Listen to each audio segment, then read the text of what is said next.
Okay, so first off, I want to thank Justin for putting this together and all the work that he does around the city to provide people with growing spaces and all of the information materials they need to garden. In the city, a lot of people don't have space like that. If they're living in an apartment or a condo, they don't have gardening space. So that's one of the missions of Grow Naturally, is to make that available. So I wanted to thank him for that and welcome all of you welcome all you today, and thank you for joining us. So first, I want to talk a little bit about me. As Justin said, I've been working with Grow Naturally for about 5 years. I've been studying and teaching permaculture for about 12 years. And this on the screen right now is a picture of my garden that Justin alluded to. It's kind of a panoramic shot, so it's a little bit warped in nature, but you get a sense of what my garden looks like. It's a little bit more natural, a little unorderly, but that's kind of the permaculture style, because we mimic nature, and in nature you don't have nice clean rows and things of that. So that's kind of the style of gardening that I do. I've also taken the UNH Master Gardener training, the Cooperative Extension Master Gardener training, a couple of years ago, and have been involved with that and doing some training for the Master Gardeners. And so yeah, today here I'm going to talk about preparing next year's garden. First, I want to talk a little bit about permaculture. Just spend about 5 minutes on this. I know we want to focus on next year's garden, but just so you have an idea of where I'm coming from. And there's a saying in the permaculture community that there are as many definitions of permaculture as there are permaculture designers, because it's such a large concept that it's kind of hard to define and narrow down. But Justin mentioned it is a holistic approach or view of the world, and it's a philosophy and a design science that's ethically based, and its principles are rooted in the observation of nature, natural patterns and systems, and trying to mimic those natural patterns and systems in the systems that we create to meet human needs. So it's more of a ecocentric view rather than an egocentric view. It's not all about man, it is about living in relationship with nature. So I think Toby Hemingway, if people know who he is the author of Gaia's Garden, which is a great introduction to permaculture on a home scale, what you can do around your home on that scale. So he says that permaculture gives us a toolkit for moving from a culture of fear and scarcity to one of love and abundance. And so, that's a wonderful thing, because our system right now is kind of the, supply and demand, and it's all about, scarcity. It's like you got to get it before somebody else does. And so we want to move to one where we create abundance, where we transition from consumers of goods to producers of goods and create abundance and a sense of sharing. So what we have in that toolkit are a set of ethics, and real quickly, the ethics are care for the earth, care for the people, and care for the future. And these are all about, taking care of the planet. The planet gives us everything that we need to survive, so we need to care for it. We need to care for the people. 7.5 going on 8 billion people in the world. We all have physical, emotional, social, and spiritual needs. And so we need to design a culture that meets all of those needs.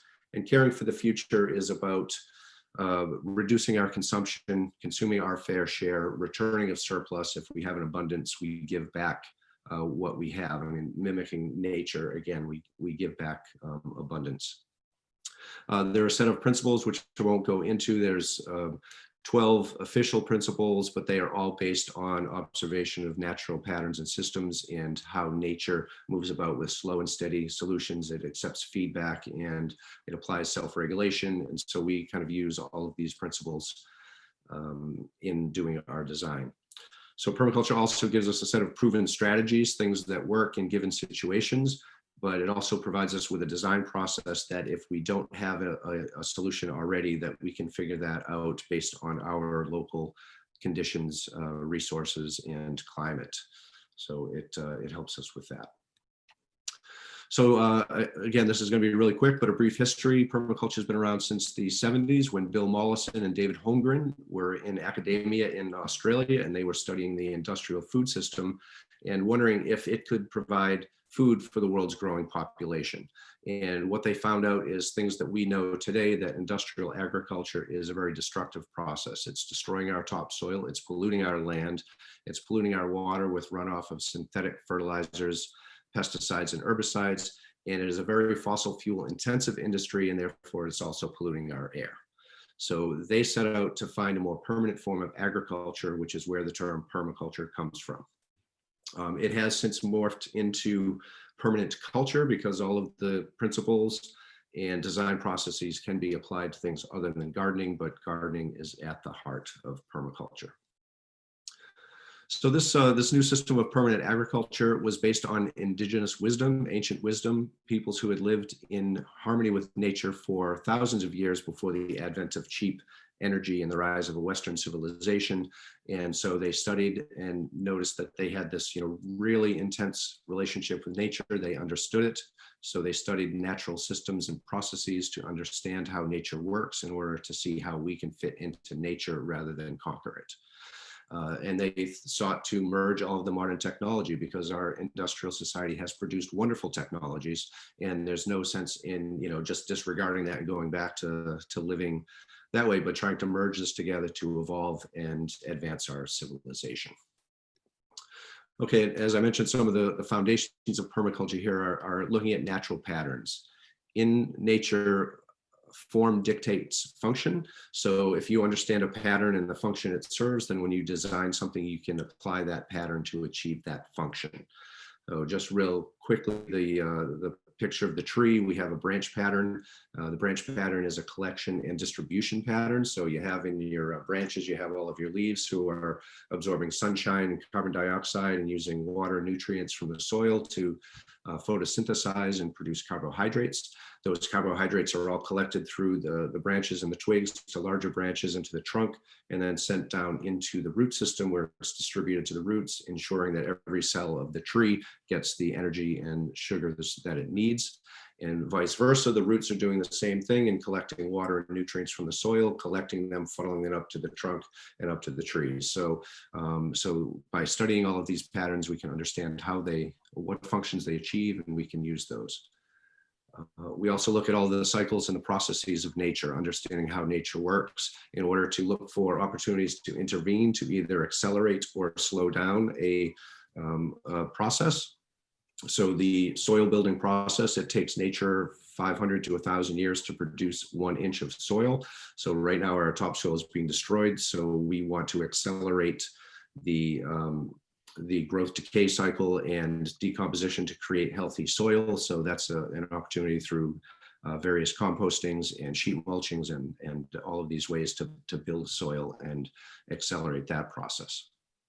Climate change is a process that we want to slow down and reverse. So that's something that we're trying to intervene and sequester as much carbon dioxide as possible and produce oxygen in order to try to reverse the trend, slow that down and reverse the trends. The other thing, as Justin mentioned, is the relationships. Everything in the universe is interconnected and interrelated. Nothing exists on its own. So we need to understand these relationships. The picture on the lower right of the screen right now is kind of a picture of the what they call the soil food web, which is a very complex ecosystem that creates healthy soil. It works within the growth and decay cycle, and there are a lot of players in that, and they have very complex relationships, and we need to understand that, least we destroy it. So this leads us to the gardening strategies that we employ in permaculture, and these are to mimic nature, mimic natural patterns and systems.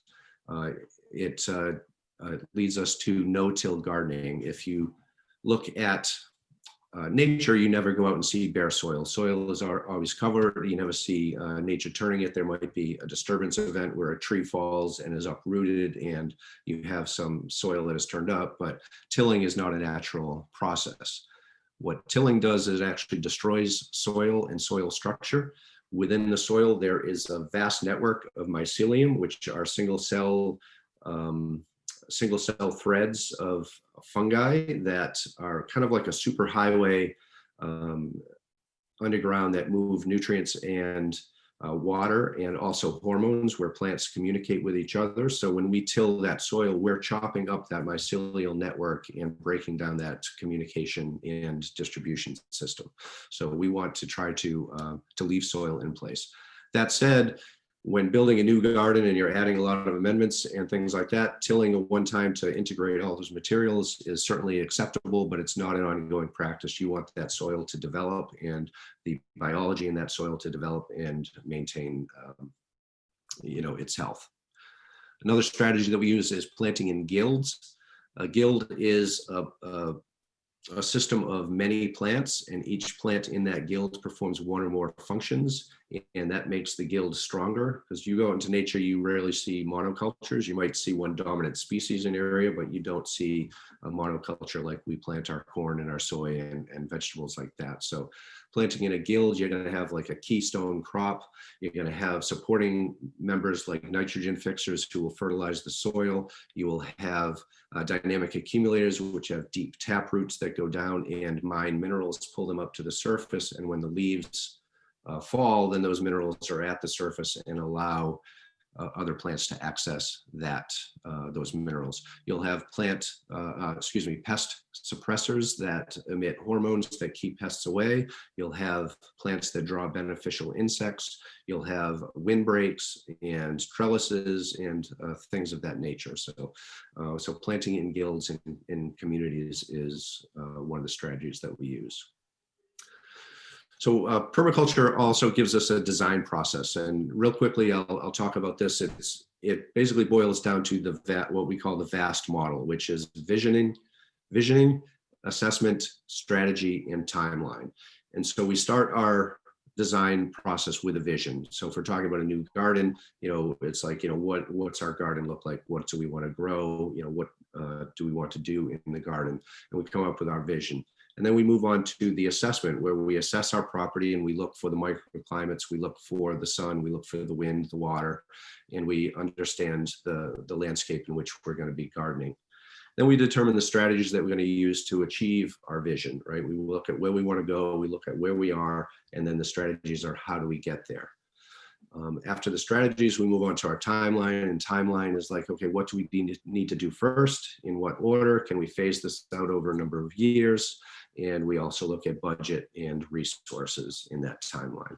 And this whole process is guided by the ethics that I mentioned and shaped by the principles of observing nature. All right, let's see. Okay, so in planning, yes. Can I interject one thing not on this slide, but 2 slides back? Can you jump back just for a second? I just wanted to mention one thing, because I know a lot of people traditionally till their gardens. Yep. And turn over their soil. And at the beginning of the season, one of the things that is often confused me, because I understand I think you had given an analogy once of maybe like the mycelium underground, almost like this little, almost like an ant farm where you have all these little paths where things can communicate and share resources. And if you till it all up, then we lose that maze. But at the beginning of the season, oftentimes we have a top layer of weeds that have started to grow. So can you speak a little to what to do when you are at the beginning of the spring or even at the end of the season and you do have weeds?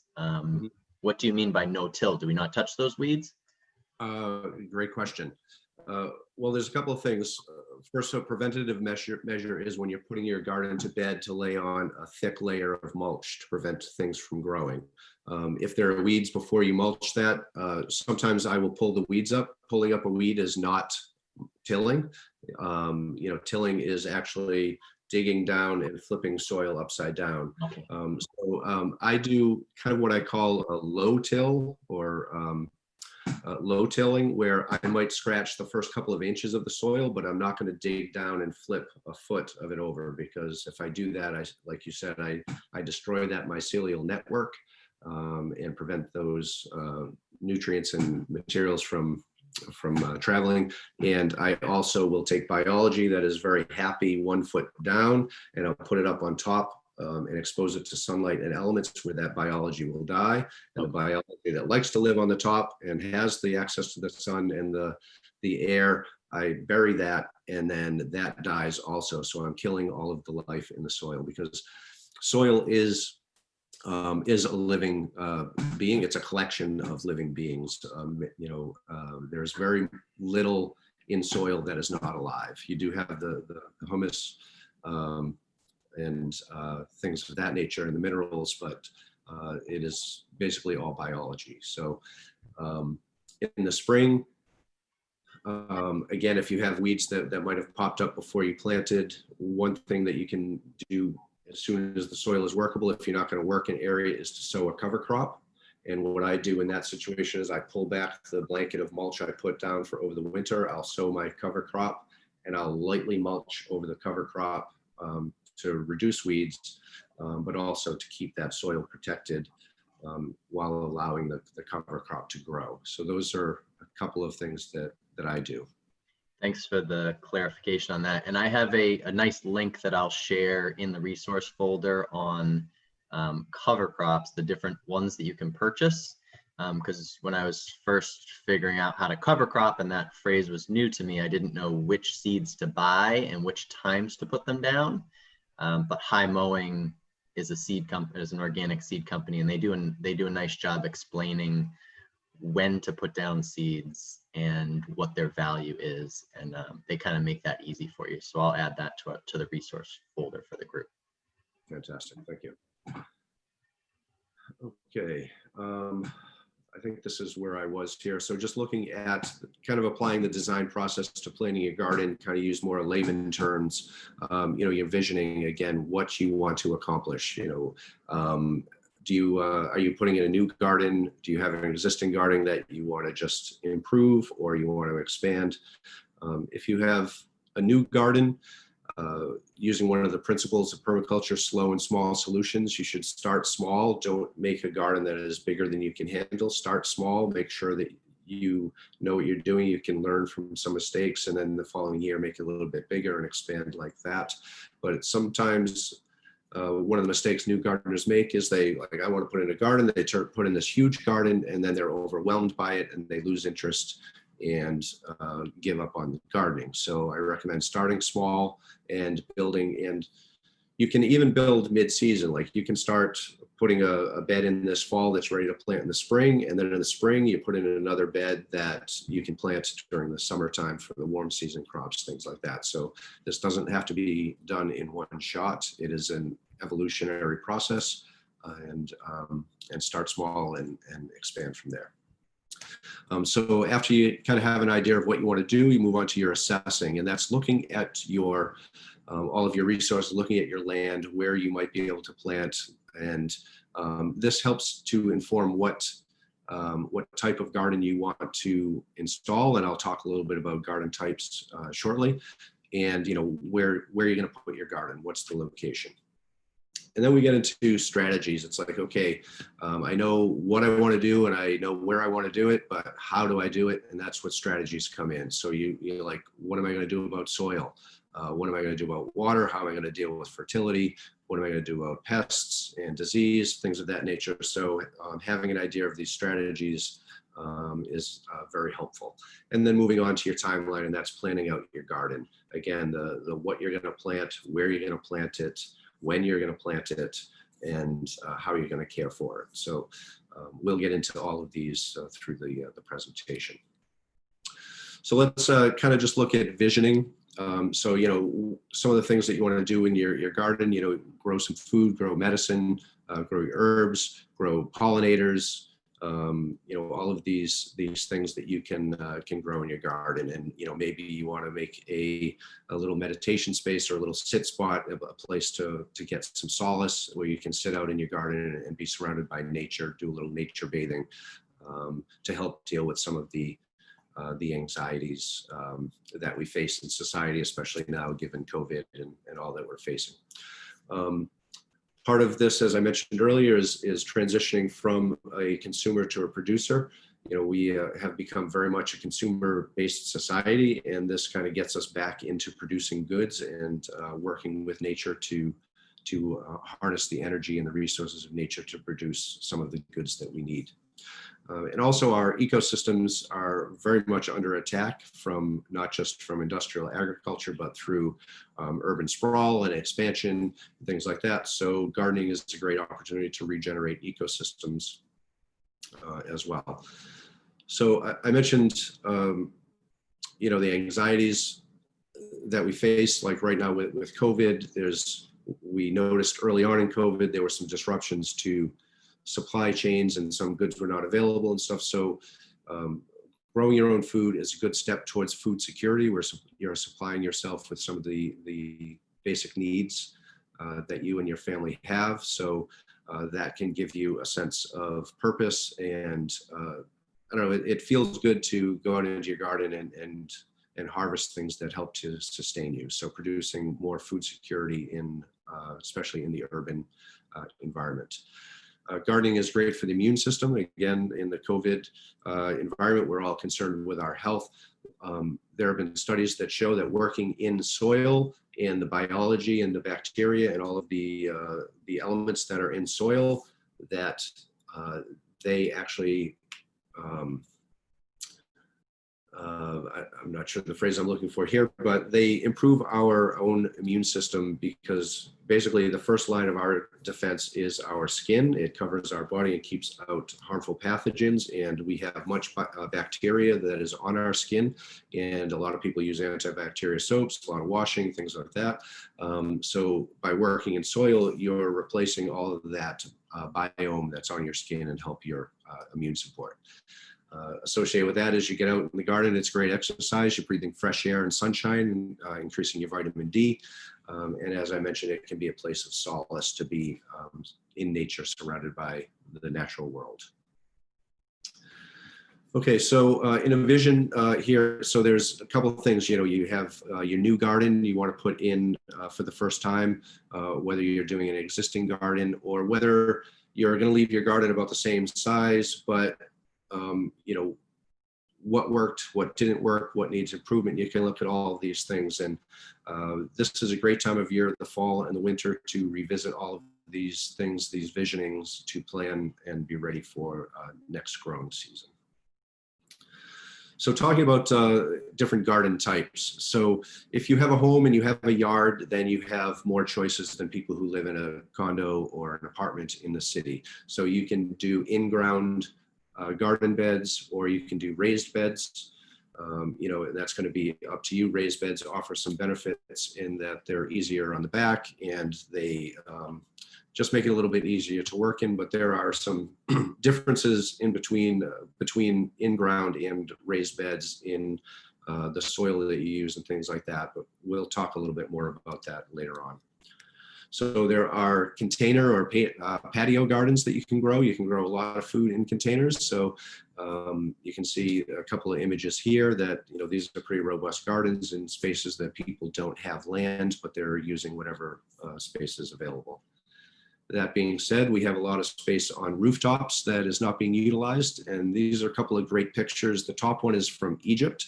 That shows a wonderful garden over there. And the bottom one is from Beirut, Lebanon. And I just think that one is amazing. Can you imagine living in a city where every building is covered with a rooftop garden, balconies and everything? Because in the city, we are so devoid of nature. We're surrounded by this built environment. So that softens that, cleans the air, absorbs a lot of water, and solves some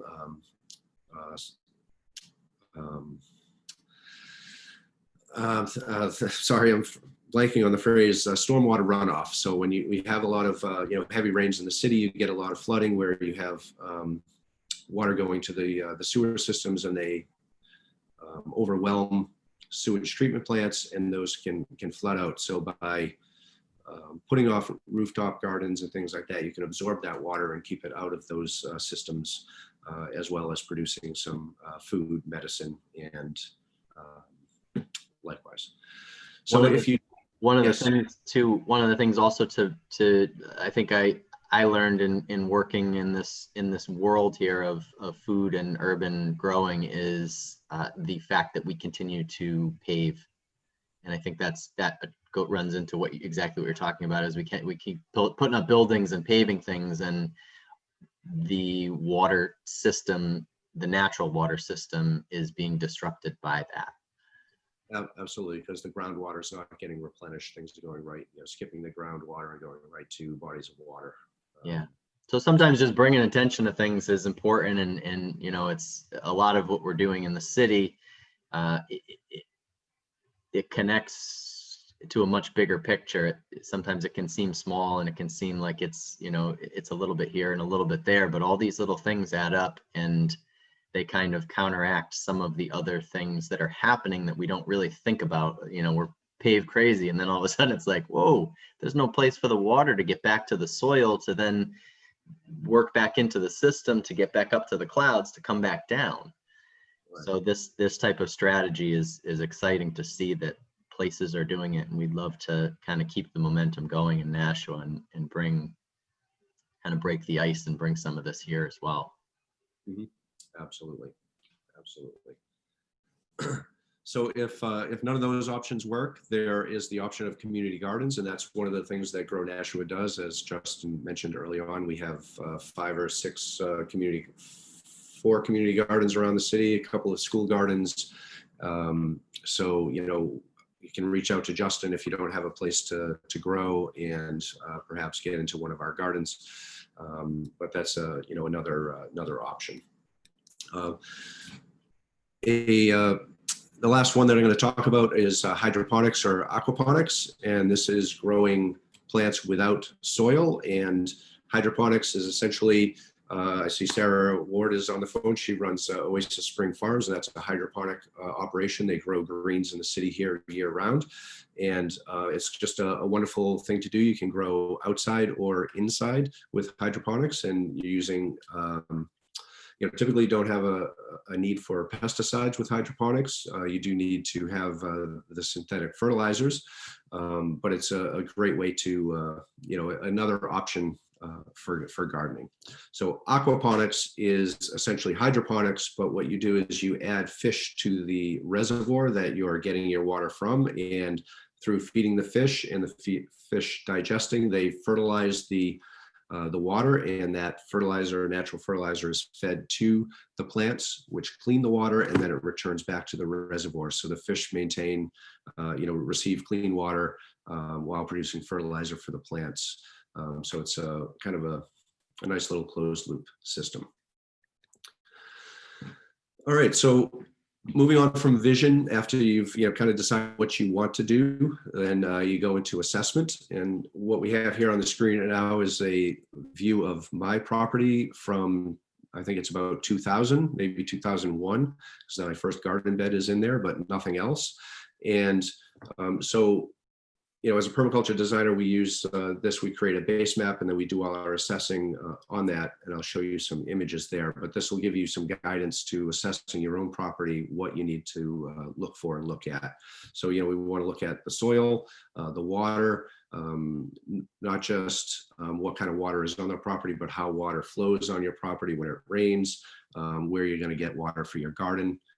You want to look at access to your garden, how you're going to get materials in and out, how you're going to work through it, day to day, your natural flow through the garden, the existing structures on site, because you want to kind of work within what you already have.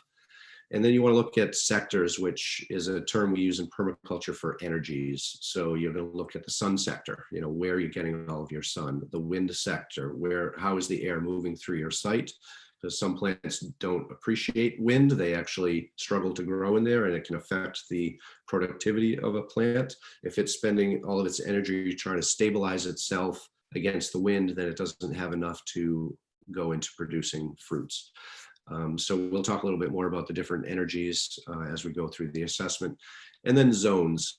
In permaculture, we use zones to describe frequency of use, where things that we use more frequently, we put in zone 1, which is closest to our house, and things that we don't use frequently or at all, we put in zone 5, which is the furthest away. And this is all about efficiency. If we're doing something every day, then we want it closer, so we don't expend a lot of time and energy going back and forth to perform that activity.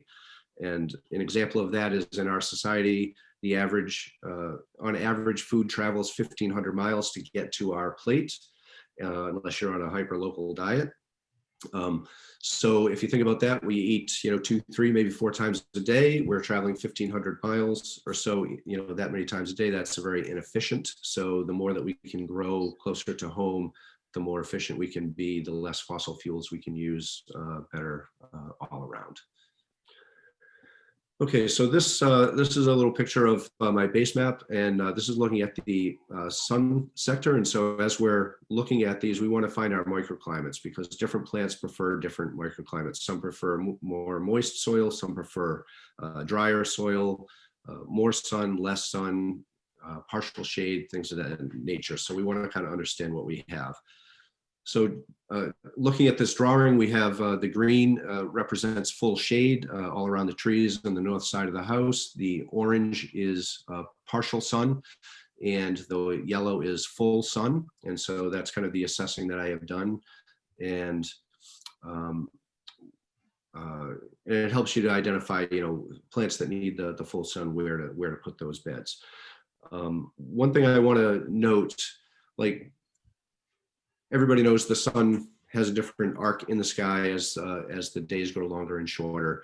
And there's a little shortcut that I learned through permaculture, that the full moon, the path of the full moon is 6 months off the path of the sun. So if you go out on the full moon on October 31st and you see where the moonlight shines, then, and what the pathway is, then that will be the path of the sun 6 months from now. So that would be the end of April. That would see that path. So if you go out in January or December full moons, then you'll get a chance to see where the sun goes in June and July. So it's a nice little way to kind of jump ahead and see if you're doing an assessment of the sun sector.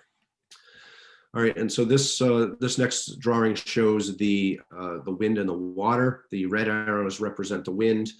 We have prevailing winds mainly from the west, southwest, or northwest, and because of houses next door, it kind of funnels in and create these little wind tunnels.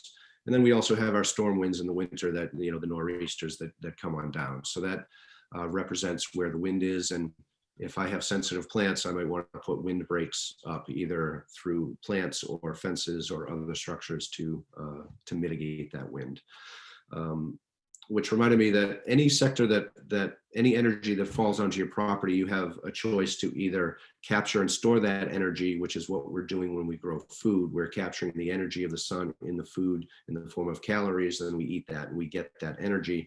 Or we want to mitigate that energy and block it from coming on our property, which is the case oftentimes with wind as well. Okay, the other thing we want to look at is the slope of the land. We want to understand how water is going to flow. We want to understand opportunities for catching water, things like that. That reminds me, I'm going to go back to this other slide for a minute. If you look at my roof, it has a lot of blue arrows. Those are the angles of my roof, and the D's and the squares represent my drainage pipes. And so those are opportunities for me to catch the rainfall. We had an awful drought this summer, so catching rain when it falls and storing it is a great way to, if you're on a well or we have watering restrictions, it's a great way to help with that issue. And we'll talk a little bit more about that later on. Okay, so slope, just looking at this is a topographical map that I get off the City of Nashua's website. If you go to the assessing department, there's a GIS tool that lets you look at a property and show the topographical lines, and it shows you lots of different things, but topograph is one of them. And it shows the slope of the property, and you can get a sense of where water will flow. And from this, I determined that this lower right-hand corner, the southeast corner of my property, is going to be the wettest soil, because there's about a 6-foot incline, and it's kind of like a little bowl, and all the water falls down there. So I might not want to grow my root vegetables down there, because in a damp season they would end up rotting. So these are things that we kind of want to look at. We also want to look at flow. It's like, how do we use the property? Where do people walk? So in this picture here, I have a back door onto my patio, and there's different pathways coming off, and I have my shed in the lower left-hand corner of the property. So I'm looking at all the ways that I'm going to walk through the property, and I do this because I want to make it easy. If I put a garden in there and I have to walk around it every time I get to my shed, it's going to make it inefficient and annoying. So I want to make sure that I have access to what I need access to. So I'm going to consider the flow.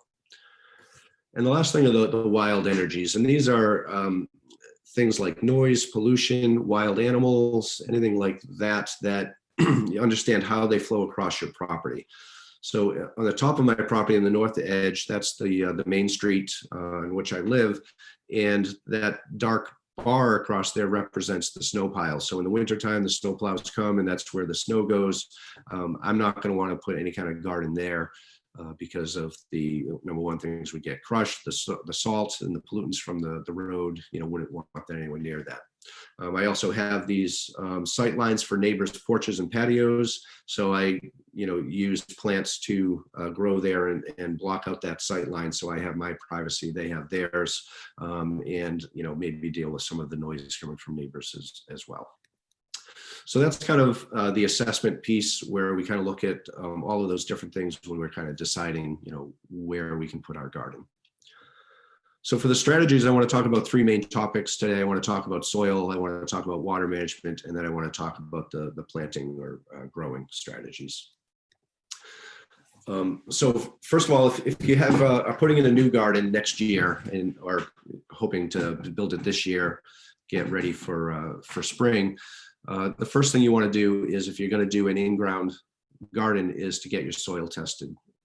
It's very important in a city because of lead paint and possible history of the site. There might be contaminants in the soil that you do not want to grow in, because plants will absorb those contaminants and then we will consume them.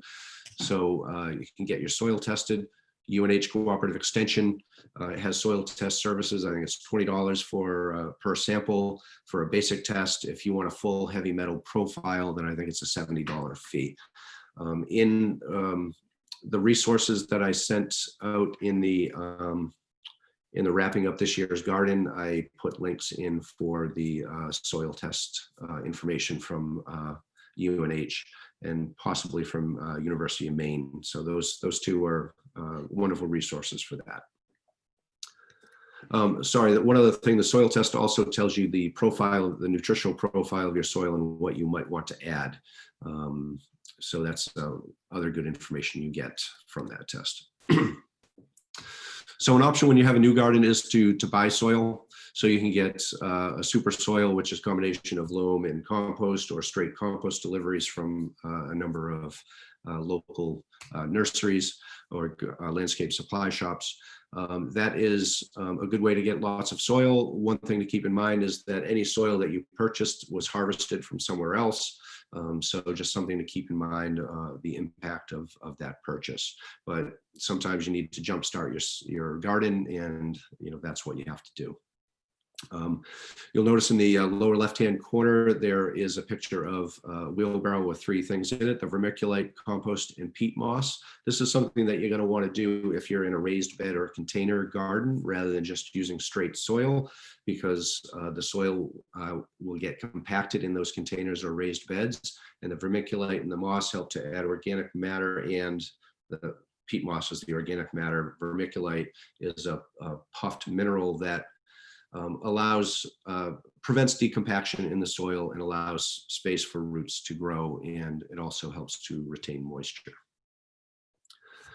Another strategy for building soil is sheet mulching. So if you have some lawn and you want to put in a garden, but you don't want to tear up all of that grass, the good news is you don't have to. You can just use some sheet mulching, which is laying down a layer of cardboard, which will suppress and kill all of that grass, and that grass will eventually decompose and become organic matter that feeds the soil. On top of that, you can put compost, manure, wood chips, and build this little, some people call it lasagna gardening, where you do multiple layers. When I do sheet mulching, I like to do multiple layers of cardboard. So I'll do cardboard, manure, wood chips, cardboard, manure, wood chips, and just keep going. And you can, excuse me, you can either plant directly into that bed by creating pockets and putting in compost and planting in compost pockets. Or if you have time and are planning a future garden, set it up and then wait a year to plant directly into that. Excuse me.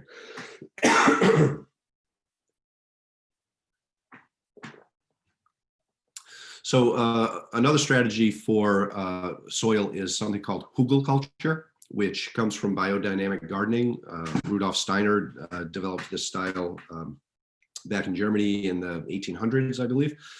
And Hugo Culture is essentially using brushwood or fallen trees, things of that nature, to build mounds where you then put your compost and soil on top of that. And over time, all of that organic matter, all of that brush and wood will decompose and feed that garden. And it will slowly sink over time, but you're essentially pre-feeding your garden by putting all of this organic matter at the base of it. And this can be done in raised beds as well. We did that at Spring Street. When we filled those beds, we actually filled the lower level of those beds with wood chips so that they would slowly break down over time and add to that soil fertility.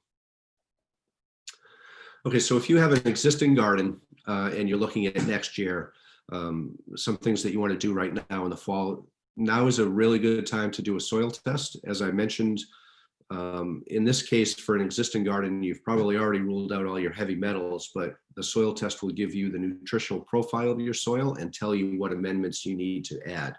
And in organic gardening, we want to add the amendments, well, the amendments that we add will take time to decompose, so it's not immediate feeding of the garden like a synthetic fertilizer.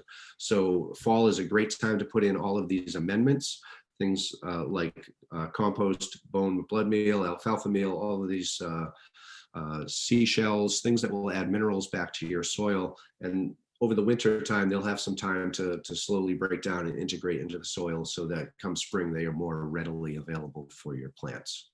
Wood ash is something that you can add to your soil that does adjust the pH of the soil. So keep that in mind, but that's a great natural way to adjust the pH.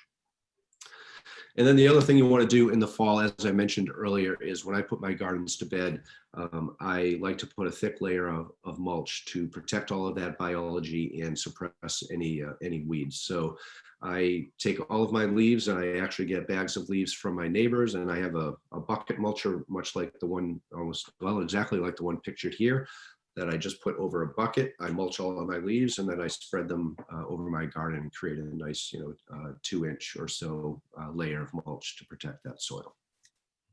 Why do you use the bucket mulcher?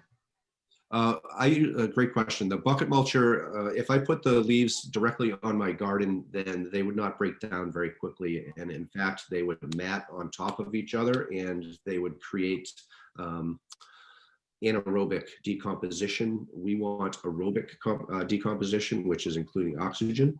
So by mulching the leaves, we are breaking it up into smaller pieces. We are creating more edge for bacteria and fungi and other biology to get in and start breaking down those leaves. So it increases oxygen and accelerates decomposition. Okay. Interesting. Is there a, and Sarah was asking, you had mentioned wood ash. She wanted to know if you could use the residue from her pellet stove. Is that the same? It should be. I guess I don't know what goes into making pellets, if there's anything in there, other than the wood. I do use the ash from my wood stove, but I, feed that real wood. So the question is, how are the pellets made? Is there any kind of, because they always seem really shiny when I look at the pellets. So I wonder, is there something that's holding them together? So I would research that. Otherwise, I would imagine not every pellet company is probably the same either. There's probably some that actually are more earth friendly. Right. Yes. So that's a great question, Sarah. I should look into that for a future.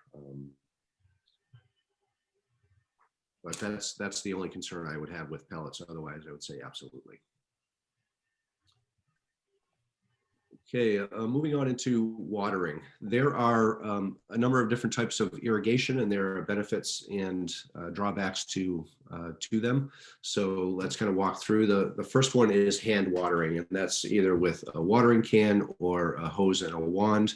That is a great way to water, and that's the way that I water for the first couple of months of the year, because it's a great way to get to know your plants in your garden and keep an eye on them on a daily or semi-daily basis. However, it is very time consuming, and to keep that up throughout the season, I wouldn't have time to do anything else. So that's the drawback to hand watering. Sprinklers are a great way to water a garden. You can put them on timers so they can go off whenever. It saves you a lot of time. One of the concerns about using sprinklers, well, two concerns about using sprinklers. One is that you're watering more than you need to water, because odds are it's going to go outside the garden, and you're also going to be watering pathways and promoting weed growth. So it's inefficient in that way. You also lose some water to evaporation. The other concern with that is that it sometimes creates conditions that promote disease. So when you get waters on the plant material, on the leaves themselves, then fungi or bacteria can grow, and that could promote disease. If you are going to use a sprinkler, which I do use sprinklers, the best on occasion, the best time to use them is first thing in the morning. That gives the whole day for the plants to dry off before night. Because if you water them at night, they're going to remain wet for the entire night, most of the morning, and that's going to allow possibly allow those diseases to grow. So limiting the amount of time water is on the leaves is the best. So I actually water my timers were set it to go off at 5, 5:30, and 6. I had 3 zones going, and so by 6:30, 6:20, my watering was done for the day, and my plants could dry for the rest of the day. Drip irrigation is probably the most efficient way to irrigate, and that is, there's a couple ways. There's drip tape that you can lay down in rows on your garden, or you can use irrigation tubing with emitters and put emitters around each plant. The drawbacks to this is expense. These things are not cheap, and if depending on your size of your garden, you could be buying a lot of drip tape and a lot of emitters, and it's somewhat time consuming to set up, depending on how complex your garden is. This picture in the lower right, it's pretty straightforward. There's just four pipes running through this garden. That was probably a fairly quick setup. And if you cover that with mulch, or you use subsurface irrigation where you bury the tape, then you're going to lose less water to evaporation. So it's very efficient in those manners, and it avoids the problem of getting the plant material wet. The last irrigation type I want to talk about is wicking. Now, wicking I learned about from Ron Christie. I think Justin did as well. He had a farm here in Brookline. I can't remember the name of the farm, Earth something Farms. But wicking is essentially using a reservoir of water and then using some sort of material. In some of our gardens here in the city, we use nylon rope as our wicks, and you submerge the wicks in that, and you bury your wicks in the soil of the garden you're planting, and through capillary action, the water is drawn up through the rope, and the plants will actually attach to the rope and get its water from that source. So the picture in the middle of the screen on the bottom is a drawing that I made to kind of describe this, and the lower half of that is a bird's eye view looking at the reservoir in the middle with the wicks running through the plants, and the top drawing is a cross-section view that shows shows the wicks. And it's not a very good, they don't look like they're buried very much, but you want to keep them a couple inches under the soil so the wicks don't dry out. If the wicks dry out, then then they'll stop pulling water out of the reservoir. So this is efficient in that you probably only have to fill your reservoir once a week or so, depending on the time of year and what you have planted, because water needs of the plants are going to vary throughout the season. The larger the plants get, the more water they're going to require as well. So, all right, and a couple other water management strategies I just want to talk about. I mentioned rainwater harvesting. This is a great way to have some resiliency against drought if you're on a well, or again, if city has watering restrictions as we did this year with the drought. It's a great way to capture that right off your roof. And you can see all of these pictures, the barrels are slightly elevated. The higher the elevation of the barrels, the more force they have to, you can actually use them for drip irrigation if you get enough height on these barrels. I think I read that for every inch of height, you get 16 feet of run for water. So, you know, you put that up a couple of feet, you're going to get enough pressure to do some drip irrigation, perhaps. There's a saying in permaculture in the lower right: slow it, spread it, sink it. This is our approach with water. We don't want water to fall on our property and quickly get off it. We want to slow it down, use it as many times as possible, spread it out, and sink it down into the groundwater, into the aquifer.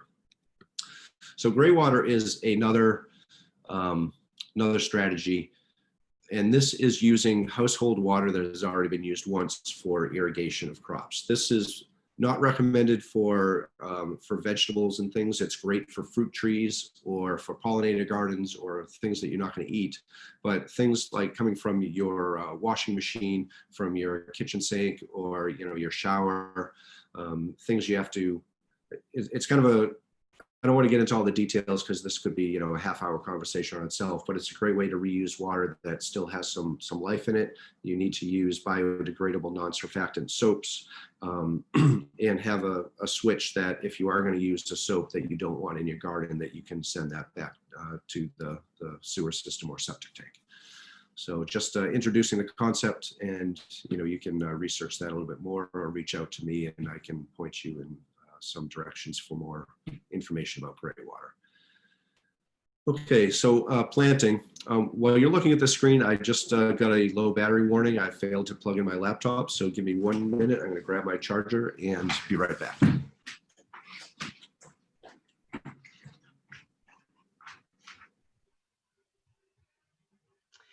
So while Dave's doing that, there was I did load up a link into that resource folder with a few of the links from conversations today. One of the neat things that I put in there too, there was a spot where Dave was sharing about soil nutrients and the importance of those nutrients that end up in your food, which then end up in our body.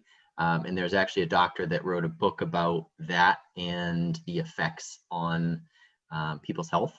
That's pretty interesting. Her name's Daphne Miller. So I put that link in there.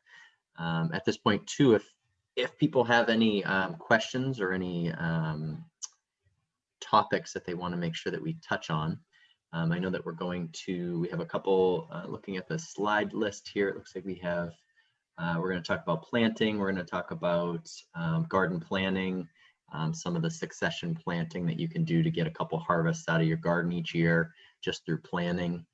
And a lot of this comes down to knowing each individual plant. I know Dave was sharing about the different sections of the garden that have different sun levels and different wind and all this stuff. I had an interesting experience. I always thought peppers needed a lot of sun. They just seem like they do. They grow and they're kind of a hefty thing, and I've never had too much success with them. I've always put them in the sun. This year I just had a spot that happened to be open and I had a few pepper plants, and I said, I'll put it right next to my Rose of Sharon. My Rose of Sharon blocked it during the hottest period of the day. Come to find out, peppers don't like the hottest period of the day. So as I've learned over the years, a lot of what we grow seems to have its own set of preferences. So really, these days you can look up what every specific plant wants, and I'd suggest doing that. Make the list of the things that you really love to eat the most, and just start with those, because knowing the specific needs of that plant has been so helpful. This is the only year that I've ever gotten peppers that haven't had the bottom rot out on the bottom of them. And the plant's been quite prolific. I didn't realize too that the more you harvest that plant, the more it produces, and that's logical, because anytime you harvest the plant's goal is not to feed you. The plant's goal is to create more seeds so that it can propagate and create more plants in the future. So every pepper that comes off of there has, inside of a pepper has 100 seeds in it usually. So that's the goal of the plant. That's the goal of the pepper plant. That's the goal of every plant. So really understanding how plants are working. Lettuce is the exact same way. You want to just keep harvesting it. Kale, all those things you pull from the bottom rather than letting your whole plant grow. Like we buy the head of lettuce in the store, that's a giant head of lettuce. When you plant lettuce in your garden, you want to tear from the outside and just let it keep coming from the center, because it'll just keep growing and it'll keep growing. But if you aren't harvesting, it switches over to the mode where it actually wants to send up its flowers, because the flowers will ultimately result in a lettuce plant, for example, in its seeds. So those seeds are its version of propagating. And then the other thing that happens is when you're not harvesting that lettuce from the edges and you're not creating that additional lettuce coming from the center, what ends up happening is your flowers, the energy from the plant is needed in the flowers. And in order to send that flower up, the lettuce takes the sugars, which is energy. It takes the sugars out of the leaves and it retracts them down into the roots in order to push up that stem in order to create those flowers. So that's a lot of times we see in the city gardens, we'll see people waiting for their lettuce to look like the lettuce in the store, when in actuality, a great looking lettuce plant is something that has grown and continually been harvested on the bottom so that the middle can continue to put up leaves. So that's another great a great tip, is just really knowing the plant. There's a guy that runs a YouTube station. His name is James Prigioni, and James Prigioni also has he's got a lot of different videos, but one of the things that he does is he talks about the plants that you want to grow. He also talks about interplanting. So he'll take two plants that like to be near one another. So similar to the situation that I just kind of stumbled across, where my pepper plants happen to like to be close to my Rosa Sharon because they were catching that midday shade. He has, he'll go through and he'll share, and Dave has a list of these as well that we can put up. But he'll talk about, the plants enjoy being near each other. Some plants in particular have root systems that also work in cohesion with each other. So if you have a root crop that's going down and another plant that's going up, those oftentimes might be beneficial from a logistic standpoint. Other times you'll have plants that are beneficial from a standpoint of pest management. So probably the most common one would be marigolds. A lot of people have known and have heard marigolds are something that you can plant near particular plants. I think tomatoes is probably the most popular one that people talk about, but that pests won't like to come near that plant because it has a particular smell and a particular repellent. Another thing that we do in the city gardens is we will often put in or provide people with onions to kind of put in as a perimeter plant around your bed or around your growing area, because oftentimes animals that are coming around wandering looking for something to nibble on, if you have that perimeter established with something pungent like an onion or shallots or possibly even garlic, those are great things to kind of trip up the bunny that we seem to have a lot of in our area these days, from getting inside of your garden and ultimately nibbling on your plants. So I will. I think I'll jump in here. I wonder if I can. Share my screen here and share the. Let me see. I think when I'm sharing, you cannot share. Oh, Dave, you're here. Okay. Oh, you didn't know I was here. You can't. I didn't know you were back. Okay. Oh, I've been back for your whole conversation. Oh, okay. That's all right. All right. Okay, I'll let you keep going. I thought you could see my little image in the right. Okay, sorry. Thanks for that information. Some great points, and just want to add to what he was saying about marigolds. Marigolds are great companion plants for tomatoes because of the hormone they put out suppresses a nematode that attacks the tomato. Onions, garlic, leeks, all of those in the allium family are great pest suppressors. As Justin mentioned, using them as a border. I like to use them as defense against aphids because aphids do not care for those, so it repels them. So I plant them throughout my garden, and I do like to create that border, as Justin talked about. So, okay, getting back to the presentation, and so just talking about planting, there's really two ways to plant: direct sow your seeds or starts. I don't know why I broke this into 3 bullets, but so you either direct sow, which is put your seeds directly in the ground, or you start your seeds ahead of time, and then transplant them. I guess technically there are 3 ways, because you can either start your own or you can buy transplants. Whether you start them or buy them, you still need to transplant them. But 2 quick things, differences about these 2 different planting strategies. When you direct sow, I like to, as I said, I put a blanket of mulch over my garden. So when I'm direct sowing, I will pull back that blanket of mulch, and I will kind of prep the soil, like just kind of rough it up a little bit to make some indentations, and then I'll direct sow my seed if I'm broadcasting, or I'll create the holes or rows if I'm placing them, and then I like to cover those seeds and then sprinkle some light layer of mulch over that. So for seed starting, we'll talk a little bit more in the planting section, but you need to know the plant that you're going to put in when it wants to go into the ground. Plants fall into 2 categories generally: cold season or warm season plants.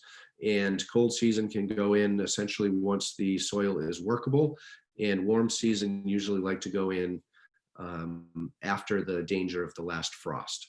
So what each plant will vary. Some can go out earlier than later, and whenever you buy seeds, on that seed packet is pretty much all the information that you need to know. It will tell you if you're going to start them indoors, start them either 6 to 8 weeks before the last frost, or 4 to 6 weeks, or it will tell you and give you an idea of when to get those started. And from that, you can create a calendar for your seed starting. And then if I'm transplanting into a garden bed that I've fully mulched, I don't pull back the entire layer of mulch. I simply make a little space where I want to plant it by pushing the mulch aside, digging my hole, putting in a little bit of fresh compost for food, and then I put my plant in and then remulch right around that plant. And that helps to retain moisture, keep the soil alive, and prevent weeds. So getting into the timeline, this is where you look at the resources that you're going to use, the budget for those resources, and then your timeline. So here we are in mid-October. We still have plenty of time before the ground freezes. So if we're going to be installing or a new garden or expanding an existing garden, we can do a lot of that work this fall before the snow comes, so that we are ready to start planting in the spring. Over the winter is a great time for coming up with your planting plan and your planting schedule, ordering all of your seeds and things of that nature. So when getting into the garden planning, we look at our planting plan, we want to look at what we want to grow, when we want to grow it, and where we want to put it in our garden. So these are the kind of things that show up in the plan.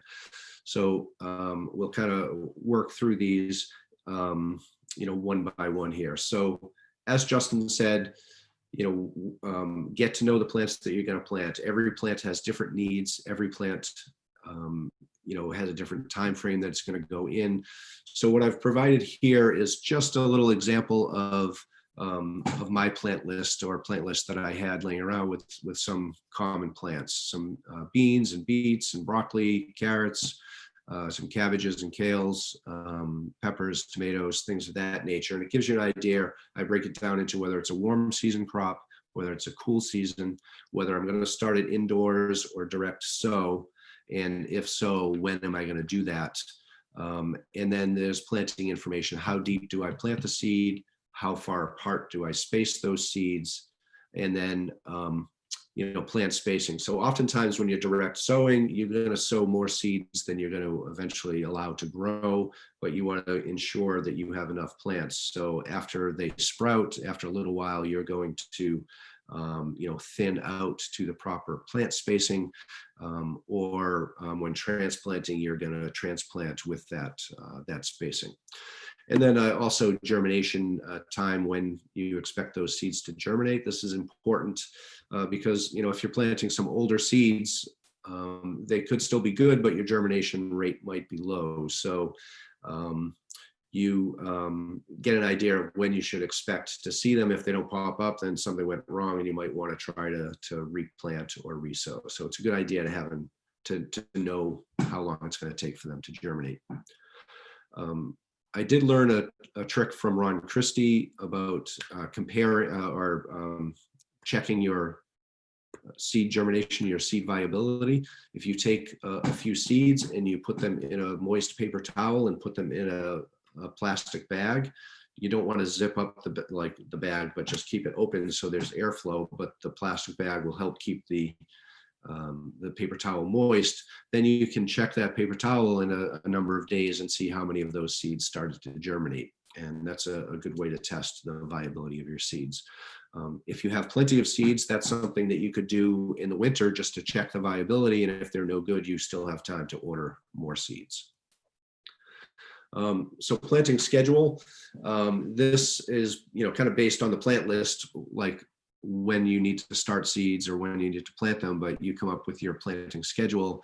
And here's just a list of the plants, when I might want to start them indoors, when I want to set them outside. If I'm going to direct seed, when do I direct, sow these? As I mentioned, there's basically cool season and warm season crops. There can be really hardy plants like peas and spinach and mustards, things like that, that as soon as the soil is workable, you can start putting them in. Then you have your kind of half hardy, where you might want to wait a little bit longer till the soil warms up a bit. And then you have tender plants that you might be able to start just before your last frost, and then the very tender, which are ones that you want to wait till there's no frost coming. So knowing that. And also Justin mentioned succession planting. So that's when you get your planting schedule.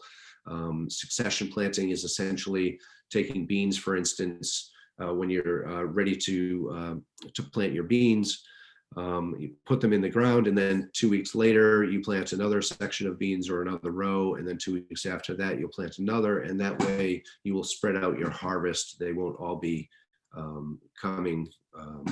they won't all be ready to harvest at the same time. So you can also do succession planting where you can get a second planting in the fall. So after you pull up some things like, your garlic and onions, where you start pulling up in July, then you have new space in your garden. You can start planting crops that will be ready to harvest in the fall. So you want to look at every plant. Again, the seed packet has great information. It tells you how long from seed to harvest. So you can plan out, what you have time to get multiple crops from. Carrots and beets and things like that are great things to plant in end of July, early mid-August, so that they're ready for the fall. You can plant all sorts of greens. Basically, all of the hardy plants that you can plant in the cool season, you can plant in late summer for the fall growing season.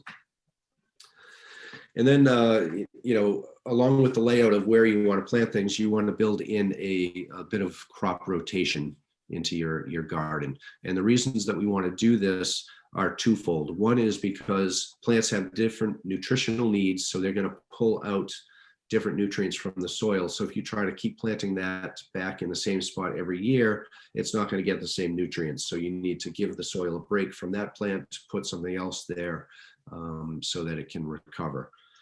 The second reason, which is a very important reason, is that pests and diseases tend to overwinter in the soil. So if you have like cabbage loopers, which most people do get, they overwinter as a caterpillar, and they will overwinter in the soil. So if I plant my kale in the same place this year as I did last year, when that cabbage looper wakes up, it has food right next to it, and it can just start attacking your plant. If you move to that plant somewhere else, that cabbage looper is going to have to mature, turn into a moth, fly around, find your new plant, lay some new eggs. So it makes it more difficult for your pests to find your plants if you move them around. The same go with diseases, fungal diseases, bacterial diseases. They will overwinter in the soil. If their favorite plant or the plant that they attack is nearby, they can survive another year. And if you move that crop, most likely that disease will die within a year or two. So that's typically why they tell you to do like a 4-year rotation, to give these diseases and pathogens a chance to die before you move a plant back into that area. That happened with me with tomato blight. I had a late blight, and I actually took a couple of years off from growing tomatoes and planted them again this year, and I didn't have blight at all in my tomatoes. So, okay, and then moving on to budget.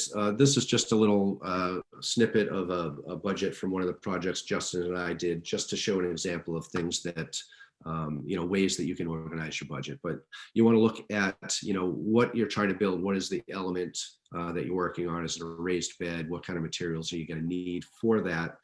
How much of that material you're going to need? Look at the unit cost and figure that out. And it just helps you to understand how much all of this is going to cost when going into developing a garden. All right, so if you have an existing garden, one other thing that you want to look at in your planning is, planning your extension if you're going to expand your garden next year. So all of the same things I just talked about can apply to expanding an existing garden. But also, are there any new projects that you want to do? Do you want to build a potting bench or some sort of a workspace? Are there repairs that need to happen? Do you need to fix your irrigation lines or replace a raised bed because the wood has started to rot? Things like that. So these are things that when you're doing your planning over the winter to consider.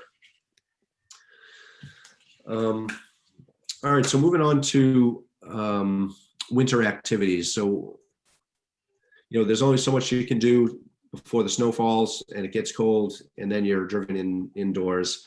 So some things that you can do during the winter season, because gardening is a year-round activity, is not just during the growing season. It takes a lot of planning, a lot of, there's just always something to do. So looking at the first thing here, maintaining your tools. Through the gardening season, tools can take a beating. They get dirty. They get, one reason you want to clean them is, again, the diseases can actually live on these tools. If you've been pruning or shoveling or raking in areas that have disease, then those fungal spores or bacteria can be living on those tools. And if you just pull them out the next year and start using them, then you can be spreading those diseases. So important to clean them, sharpen all of your pruners, your nippers, loppers, things of that nature. make any repairs to your tools, and assess and decide if there are new tools that you need to purchase.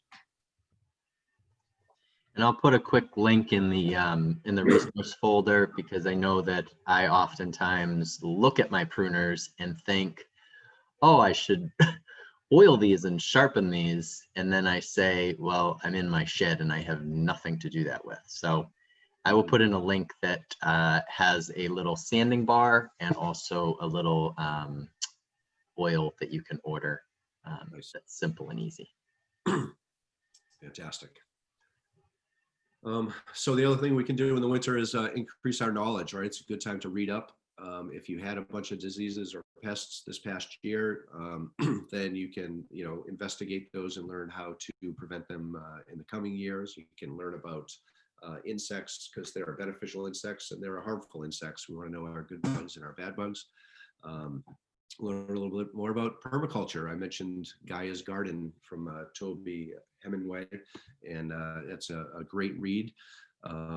You can attend symposiums like NOFA, NOFA Mass, NOFA New Hampshire, both have winter conferences. This year, they're both going to be online. I think that Massachusetts is sometime in January. I don't know if New Hampshire has scheduled theirs, but typically they have theirs in March.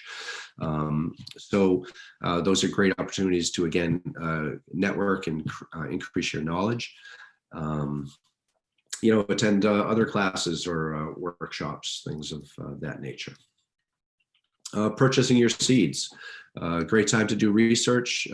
I get seed catalogs from Fedco, from Johnny's, from High Mowing, and it's really interesting reading. You can read all about the different varieties, as Justin was talking about the lettuces and how harvesting them from the outside can extend the life of your lettuce, the amount that you harvest.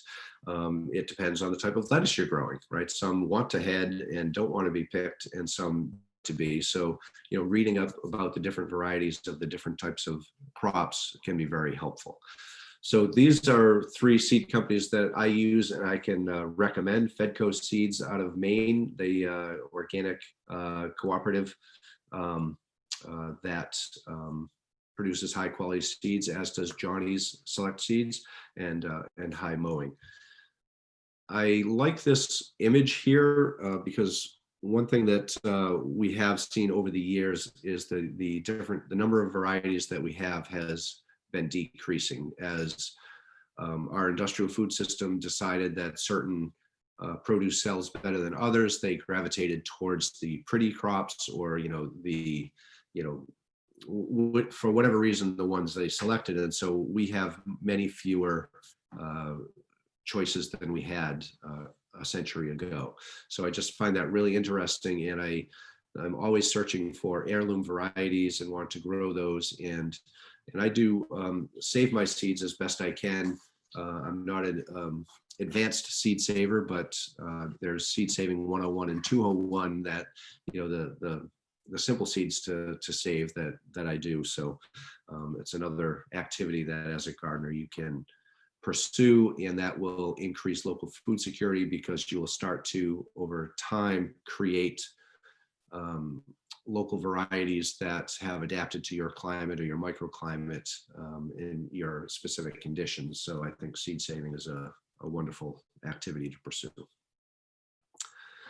Okay, pruning in the wintertime. That's the best time to prune, when trees are dormant. So typically want to prune in, not in the dead of winter when it's too cold, because if you open a wound on a tree, then that allows cold air in there and can do frost damage to the tree that's left behind. So it's best to do your pruning mid-March, late March, even into early April, I think is acceptable. But those are things to start learning about if you have fruit trees, and the different techniques to prune them. So these are just a couple of diagrams. I won't spend much time on that, but so also your grapevines, it's a good time to go out and prune those back. Grapes are very aggressive growers, so you can prune those back really hard. It's amazing. They will just grow out of anywhere.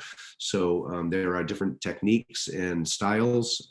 This graph on the right, or image on the right, shows a number of different styles that you can do, and that depends on any type of trellising that you have and what shape you like, what's appealing. And so berry bushes, another thing that gets pruned over there. Your blueberries, your raspberries, things of that nature. Good time to do your winter pruning. So I guess that's all I had for the presentation. I know I introduced in the winter activities, let me go back to that screen, sprouting and indoor hydroponics.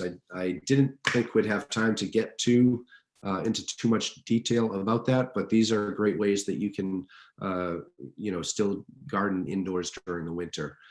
Sprouting is a simple way. There are a number of simple way to get some nutritious greens in the wintertime, and there are a number of different strategies to do that. I use basically a mason jar with a sprouting lid where I put my sprouting seeds in the jar. I fill it with water. I soak it for 8 hours, and then I pour out the water. It's basically like a mesh screen on top of the jar. And so I drain out all the water and let it sit for a day. And every day I will rinse the seeds and then drain the water right away. And after 3 to 5 days, you'll have some sprouts. And sprouts are very nutritious. As you know, a seed, or as you may or may not know, seed has all of the nutrients that a plant needs to get started. So it is very nutrient dense. And by sprouting the seed before you eat it, you're actually unlocking that nutrition so you can absorb it. So it's a really wonderful way to get some nutritious greens in the winter. And then there's indoor hydroponics. So the hydroponic system that we mentioned earlier, just basically a reservoir and some fertilizers and a pump and a growing medium for your plants and some grow lights, and you can do some indoor hydroponics. Greens are probably the easiest choice because they require the least energy. It's kind of tough to grow tomatoes or cucumbers or things, squash or things like that indoors. It just don't have the energy. Anyway, just wanted to introduce those topics of things you can do during the winter to grow some of your own food. So at this point, I guess I will stop sharing my screen and kind of open it up for questions and answers. I don't know, anybody have anything? Hopefully I didn't go too fast. Try to overwhelm you with all that information.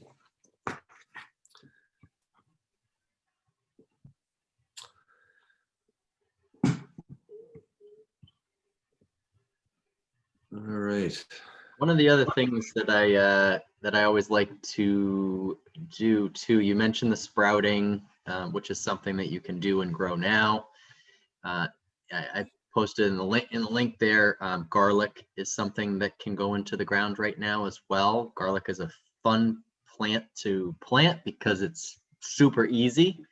I don't know, Dave, are there any, I know it's pretty much like you take a head of garlic that you purchase, you probably go down to like our local Nashua Farmers Exchange. They might have stock right now. And you just split it up, and each little module, if that's what you'd call it, you can plant individually. So, you buy one head and you end up with 6 or 8 little plants that you can plant, and then that becomes a head next year that you can harvest. Usually, I think July, maybe. Is that about right? That's right. Yeah. It is July. Yeah. So like you said, you take one head of garlic, you break it up into the little cloves, you plant each individual clove, mulch over it. And now is a great time to do that. You could probably get away with planting it right up till mid-November. If you plant it now, the reason we want to plant garlic in the fall is that it helps to get the roots established, and so it's ready to grow in the spring. If you plant it in the spring, it will still grow, but you give it a head start by planting it now in the fall. Yeah, I had a lot of fun with that this year. This is the first year that I had planted garlic myself in my own garden, and it was neat to see.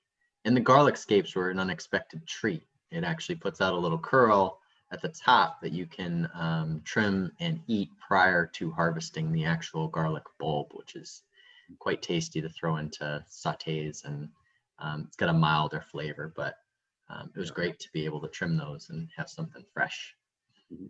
And if you let that scape go and continue to grow, it actually will produce garlic seeds. So that is the flower of the plant. So, most of the time we propagate garlic through the cloves, but if you let the scapes go, you get garlic seed.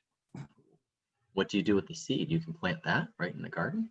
Absolutely, just like any other seed. That's wow. Yes. Yeah, I didn't know that until this year when I saw the garlic scapes and I didn't harvest them in time. And I was like, oh, look at that, they're turning into seeds. Wow. Yeah. Yeah, I think they call them breaks, actually, not seeds. They call it a garlic break. But, yeah. One thing I wanted to add, I put a resource file, or I sent Justin the resource file. I don't know if it's in that folder yet, but there's a resource file that we will make available to you that has some more resources about UNH Cooperative Extension, Maine's Cooperative Extension, their soil testing, links to NOFA. And the reason I brought this up is NOFA has this wonderful series taught by Ron Christie. And this year they did it virtually, and they have all the recordings available on their website. So it's a whole gardening series, and he goes into techniques for building raised beds and, everything from planting plan. And I don't know, he's just a wealth of information. So that link is also in that resource. Great. I just posted that in there. Fantastic. Here's that link for anybody who might need it still. Oops.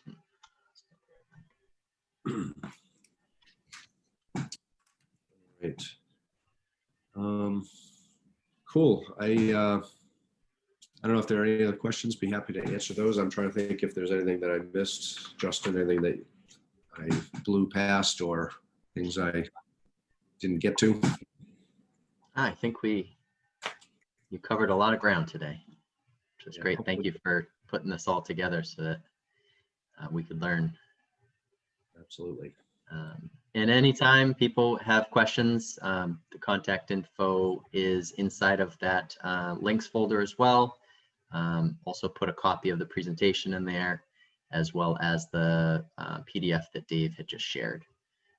So everything there is available to you all. And yeah, if you have any questions, reach out to us. We'd love to hear from you all, and look forward to other classes as the spring warms up. We'll have other opportunities to learn as we go too. Absolutely. All right. So with that, we will I guess we will bid adieu and wish everybody a good day. All right. Yes. Thank you, Justin, for putting it all together. And thank you, everybody, for joining us today. Appreciate it. All right. Take care, everyone. Take care.